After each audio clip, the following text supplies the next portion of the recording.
Jumiati syok, dua pembunuh anaknya dilepas polisi, tersangka kini asyik nongkrong.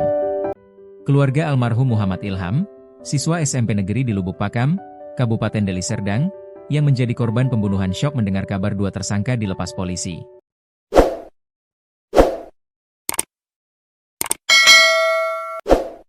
Ibunda korban, Jumiati, 56, tak berhenti menangis mendengar kabar dilepasnya para tersangka yang telah membunuh anaknya.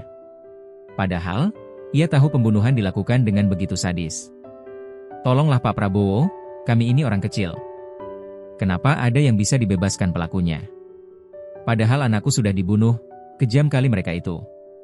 Tolong Pak Jaksa, Pak Polisi, mana keadilan untuk kami?" ucap Jumiati, dikutip dari Tribun Medan, Jumat, 12 Desember 2025. Sambil menangis, Jumiati mengaku pertama kali tahu kabar tersangka bebas dari para tetangga dan saudara. Kedua tersangka kini sudah asyik nongkrong dan merokok di pinggir jalan. Orang-orang ini bilang, tetangga dan saudara sudah dilepas. Udah merokok-rokok tersangkanya itu di pinggir jalan. "Mana keadilan untuk kami Pak Polisi?" kata Jumiati. Sementara itu Rudi, suaminya, menyebut masih berharap agar semua pelaku bisa dihukum seberat-beratnya. Ia mengaku saat rekonstruksi ia juga ikut menyaksikan. Ia tahu bagaimana kejamnya para pelaku melakukan pembunuhan. Direkonstruksi lancar-lancar saja, tapi kok bisa ada yang dilepas.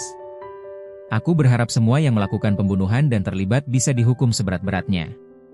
2 orang sudah dipenjara, vonis, kok bisa pula kawannya yang lain dibebaskan kayak gini," kata Rudi. Kasus pembunuhan Muhammad Ilham kembali menjadi perbincangan setelah 2 dari 4 pelaku yang sudah ditangkap dan ditetapkan tersangka akhirnya dilepas. Sementara 2 pelaku lainnya yang masih di bawah umur, sudah divonis bersalah dan menjalani hukuman masing-masing 5 dan 9 tahun.